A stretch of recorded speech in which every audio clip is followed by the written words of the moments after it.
بسم اللہ الرحمن الرحیم۔ ویورز، آپ دیکھ رہے ہیں نیوز ٹو یو۔ امید ہے آپ خیریت سے ہوں گے۔ آج نون لیگ کے اندر جو کچھ چل رہا ہے اس کے اوپر بات کریں گے۔ پھر مولانا فضل الرحمان نے بھی کچھ تحفظات کا اظہار کیا۔ ظاہر ہے اب ہر پارٹی جو ہے وہ اپنی اپنی لائن لے گی جب یہ الیکشن کا جو کیا کہتے ہیں جی بگل بجنے والا ہے، تو اس کو سامنے رکھتے ہوئے اب ہر جماعت جو ہے اس نے اپنا ایک ایجنڈا بھی سیٹ کرنا اور اپنی لائن بھی جو ہے وہ سیٹ کرنی ہے۔ اب ایک چیز تو مولانا فضل الرحمان نے واضح طور پر کہہ دی، تحفظات کا اظہار بھی کر دیا کہ مجھے اعتماد میں نہیں لیا گیا جو کچھ دبئی میں آصف زرداری اور نواز شریف کے ساتھ ہوا۔ اس نے یہ بھی کہا کہ آصف زرداری سے تو میں اس وجہ سے گلہ نہیں کر سکتا کہ وہ پی ڈی ایم کا حصہ نہیں ہے، لیکن نواز شریف کی جماعت نون لیگ جو ہے وہ پی ڈی ایم کا حصہ ہے،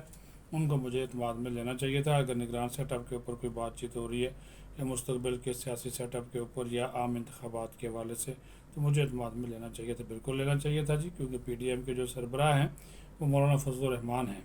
اور ان کو بالکل اعتماد میں لینا چاہیے تھا۔ اور اب یہ میری انفارمیشن ہے، خبر بھی آپ کو دے رہا ہوں کہ اب نواز شریف اور فضل الرحمان کا آج یا کل رابطہ اس کے اوپر ہو جائے گا، کیونکہ یہ بات شکوہ جو گلہ ہے وہ نواز شریف تک پہنچ گیا ہے، بلکہ پہنچا دیا گیا ہے، اور انہوں نے کہا ہے کہ کوئی بات نہیں، مولانا صاحب میرے بھائی ہیں تو میں ان سے اس معاملے کے اوپر جو ہے وہ خود بات کر لوں گا۔ اچھا، نون لیگ والوں کا کہنا ہے، انہوں نے کہا جی ہم نے فضل الرحمان کو اس وجہ سے آن بورڈ نہیں لیا کہ ابھی کوئی چیز فائنل نہیں ہے، اگر کوئی فائنل ڈیسیجن ہوتا تو ہم ان کو لازمی طور پر بتاتے اور پھر وہ ان کی مشاورت سے کرتے، کیونکہ ابھی پیپلز پارٹی کے ساتھ بہت سارے معاملات جو ہیں وہ ہم نے حل کرنے ہیں، حل طلب ہیں، تو جب تک وہ حل نہیں ہوتے اس وقت تک جو ہے وہ چیزیں کسی اور طرف جو ہے انہوں نے کہا کہ جا نہیں سکتی۔ اور دوسری بات یہ ہے کہ نون لیگ خود بھی پیپلز پارٹی کو انتخابات میں سپیس نہیں دینا چاہتی۔ وہ پنجاب میں تو بالکل وہ نہیں چاہ رہے کہ کسی نہ کسی طریقے سے وہ کہہ رہے ہیں جی بالکل وہ پنجاب میں ہماری پوزیشن مضبوط ہے، ہمارے پاس ایم پی اے کے کینڈیڈیٹ بھی ہیں اور جو ہیں وہ ایم این ایس کے کینڈیڈیٹ بھی ہیں، تو لہٰذا ہم پیپلز پارٹی کو کوئی وہاں پہ سپیس نہیں دینا چاہتے۔ ہاں، وہ اپنے طور پہ امیدوار کھڑے ہیں، ہم ان کا مقابلہ کریں گے، اور ایڈجسٹمنٹ جو ہے اس کے اوپر بھی ابھی فیصلہ انہوں نے کہا کہ ہم نے نہیں کیا، اس کے اوپر بھی فیصلہ میاں نواز شریف خود کریں گے کہ پیپلز پارٹی سے سیٹس ایڈجسٹمنٹ کرنی ہے، پی ڈی ایم سے کرنی ہے یا جے یو آئی فے سے کرنی ہے، کیونکہ پی ڈی ایم کا وجود اب ختم ہو رہا ہے۔ جس طرح میں نے شروع میں کہا کہ تمام جو سیاسی جماعتیں ہیں وہ اپنا اپنا جو ایک ایجنڈا ہے، اپنی اپنی لائن ہے وہ سیٹ کر رہی ہیں۔ یہ آخری مہینہ ہے، کیونکہ اگلے مہینے تو بھی اسمبلیاں تحلیل ہو جائیں گی، تو اس کے بعد پھر کھل کے سامنے ایک دوسرے کے یہ آ جائیں گے۔ اس وجہ سے صبر و تحمل کا مظاہرہ کر رہے ہیں، لیکن نون لیگ کے جو سینئر رہنما ہیں انہوں نے نواز شریف کو یہی مشورہ دیا ہے کہ ہم پارٹی کا جو الیکشن ہے ہم اپنے طور پہ خود لڑیں،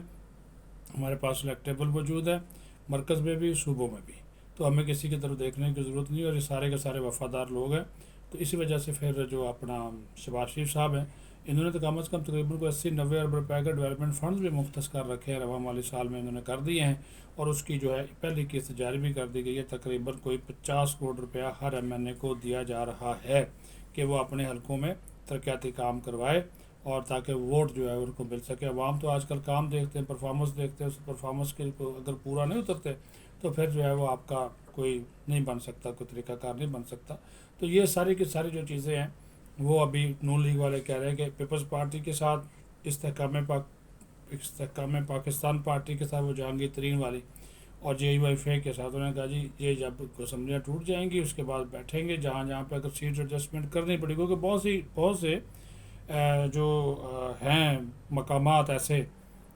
جس طرح عدم اعتماد کی تحریک تھی تو اس میں تعاون کیا تھا انہوں نے، جو اس وقت منرف گروپ تھا، کچھ لوگوں کو نون لیگ ایڈجسٹ کر سکتی ہے منرف اراکین کے۔ ہاں، اس میں یہ ہے کہ جو جہانگیر ترین اگر الیکشن لڑے گا تو اس کے خلاف امیدوار نہیں کھڑا کیا جائے گا، علیم خان اگر الیکشن لڑے گا امیدوار نہیں کھڑا کیا جائے گا، اسی طرح اسحاق حقانی اور مرکزی کوئی رہنما ہیں، 7-8 لوگ ہیں، اگر یہ الیکشن لڑتے ہیں تو پھر نون لیگ ان کے مقابلے میں اپنا امیدوار نہیں لائے گی۔ اور اسی طرح جو پیپلز پارٹی کے ساتھ ہے کہ جہاں پہ پیپلز پارٹی مضبوط ہے اور دیکھ رہے ہیں کہ وہاں پہ کوئی سپیس بن نہیں رہی، تو اس کے اوپر بھی پھر ڈیسیجن ہوگا، لیکن اس کے بدلے میں پھر پیپلز پارٹی کو سندھ میں نون لیگ کو اکاموڈیٹ کرنا پڑے گا۔ اور اب مسلم لیگ نون یہ سوچ رہی ہے، ظاہر ایک بڑی پارٹی ہے جی ڈی اے، اور اس میں مسلم لیگ فنکشنل جو ہے وہ بھی ایک بڑا رول نام رکھتی ہے، جن کے پیر بگاڑا کی پارٹی، پیر بگاڑا صاحب کی جو پارٹی ہے وہ اسٹیبلشمنٹ کے بڑے قریب پارٹی ہے، اب مریم نواز نے یہ فیصلہ کیا کہ جب وہ پاکستان واپس آئیں گی تو وہ پیر پگاڑا سے ملنا چاہ رہی ہیں، اور وہ ان کے ساتھ پیپلز پارٹی کے خلاف سندھ میں جو ہے وہ سیٹ ایڈجسٹمنٹ یا انتخابی اتحاد قسم کی کوئی بات وہ کرنا چاہ رہی ہیں۔ تو انہوں نے میرے جو ذرائع ہے اس کے مطابق انہوں نے پیر صاحب سے وقت بھی مانگا ہے کہ جب میں پاکستان واپس آؤں تو آپ سے ملاقات کرنا چاہتی ہوں، تو وہ بھی اگر ملاقات ہو جاتی ہے تو یہ بھی ایک بڑا پھر پیپلز پارٹی کے لیے بڑی واقعی مشکل ہوتی ہے، کیونکہ اندرون سندھ میں مسلم لیگ فنکشنل کا ایک اچھا خاصا جو ہے وہ ہے اثر و رسوخ ہے، اور جی ڈی اے کا جو ہے وہ پلیٹ فارم اس وقت تک ابھی تک تو وہ قائم ہے، تو وہ ان کو نقصان جو ہے وہ پہنچا سکتا ہے۔ تو اس وجہ سے وہ اگر وہاں پہ جاتے ہیں، اور پیپلز پارٹی نے تو سندھ میں بھی پنجاب میں بھی امیدیں لگا رکھی ہیں کہ یہاں پہ ہمیں سیٹیں کافی مل جائیں گی، تو وہ کہہ رہے ہیں کم از کم زرداری صاحب نے کہا جی ہمیں 25 سیٹیں اگر پنجاب سے مل جائیں تو مرکز میں گورنمنٹ بنا لیں گے، جبکہ نون لیگ کہتی ہے کہ جی اگلی جو گورنمنٹ ہے مرکز میں بھی ہم ہی بنائیں گے اور ہم جیت سکتے ہیں، انتخابات آسانی سے جیت سکتے ہیں۔ لیکن بات یہ ہے کہ آپ پی ٹی آئی کو کہاں چھوڑیں گے؟ کیا پی ٹی آئی الیکشن لڑے گی؟ کیا پی ٹی آئی جو ہے وہ نااہل تو نہیں ہو جائے گی بطور جماعت، یا اس کا سربراہ اگر نااہل ہو گیا، باقی لوگوں نے اگر الیکشن لڑا تو کیا ووٹ ملے گا؟ کیا پھر اصل مقابلہ کس کا ہوگا؟ یہ ابھی وہ سوالات ہیں جس کا جواب بھی ہمیں اسی مہینے مل جائے گا، کیونکہ یہ جو توشہ خانہ والا کیس ہے یہ بڑی تیز رفتاری کے ساتھ آگے بڑھ رہا ہے۔ 12 جولائی کو پھر اس کی سماعت ہے، اور عمران خان نے اپنے جو لوگ ہیں، اپنے کارکن ہیں، اپنے وکرام کو کہا جو تیاری پکڑ لیں،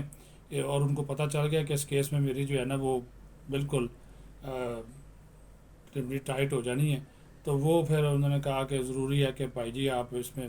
تیاری شیاری کریں، وہی احتجاج کی کال چھال۔ تو اسی کے تناظر میں پھر اسلام آباد انتظامیہ نے 2 ماہ کے لیے یہاں پہ جلسے جلوسوں پہ ریلیوں شیلیوں پہ پابندی لگا دی، دفعہ 144 کا نفاذ کر دیا ہے۔ تو کیونکہ یہ ابھی ہو جانی ہے چیزیں، اتنی وہ نہیں ہے کہ نہیں ہوں گی، لیکن وہ جو عمران خان کے حوالے سے ان کو شک اور ڈر ہو گیا ہے کہ کسی نہ کسی ایک کیس میں پھنس جائیں گے۔ ویسے تو جب اسلام آباد آتے ہیں اللہ کے فضل و کرم سے عدالتوں کی سہولت کاری ان کے لیے جاری ہے، آج بھی ان کو مختلف مقدمات میں جو ہے وہ دے دی گئی ہے ضمانت، عبوری ضمانت ان کی جو ہے اس میں توسیع دے دی گئی ہے 19 جولائی تک۔ تو بس یہ اللہ کرے کہ جو ایک عام آدمی ہے جو بیچارہ ایک اس کو بھی اسی طرح ضمانتوں میں اگر توسیع ملتی رہے تو وہ بھی ذرا خوش ہوگا، لیکن وہ تو ایک مرتبہ ضمانت ہو جائے اس کے بعد تو ساری زندگی اگر وہ منسوخ ہو جائے تو وہ پھر جیلوں کے پیچھے ہی کاٹنی پڑتی ہے معاملات۔ لیکن یہاں پہ جناب قانون اور انصاف جو ہے وہ خان صاحب کے لیے بالکل اپنے نظریں بچھائے ہوئے بیٹھا ہے، تو پھر تو خان صاحب خود بات کرتے ہیں قانون اور انصاف کی برابری کی، کون سا برابری وہ بھی تو نہیں ہے، ہم تو وہ بات کر رہے ہیں جو ہم اپنی آنکھوں سے دیکھ رہے ہیں کہ یہ ہو رہا ہے۔ عام آدمی کو تو انصاف نہیں مل رہا، عام آدمی بیچارہ رو رہا ہے، دیکھ رہا ہے، ایک دوسرے کی طرف دیکھ رہے ہیں، لیکن چیزیں جو ہیں وہ کسی اور طرف جاتے ہوئے دکھائی دے رہی ہیں۔ ان سارے معاملات کو اگر ہم سمیٹنا چاہیں تو بات کو یہیں سے سمیٹیں گے کہ ہر ایک اپنی اپنی لائن سیٹ کرنا شروع ہو گیا ہے، ایجنڈا سیٹ کرنا شروع ہو گیا ہے، نظریں سب کی اب آئندہ میں انتخابات کے اوپر ہے، کس نے کس طرح الیکشن لڑنا ہے، وہ اب اس کی تیاری جو ہے وہ شروع کر دی گئی ہے۔ تو دیکھتے ہیں کون سے سیاسی گھوڑے میدان میں اترتے ہیں، تو کس طرح پھر ان کی کامیابی ہوتی ہے۔ آنے والے دنوں میں اس حوالے سے آپ کو اپڈیٹ کرتے رہیں گے۔ اپنا خیال رکھیں، بہت شکریہ۔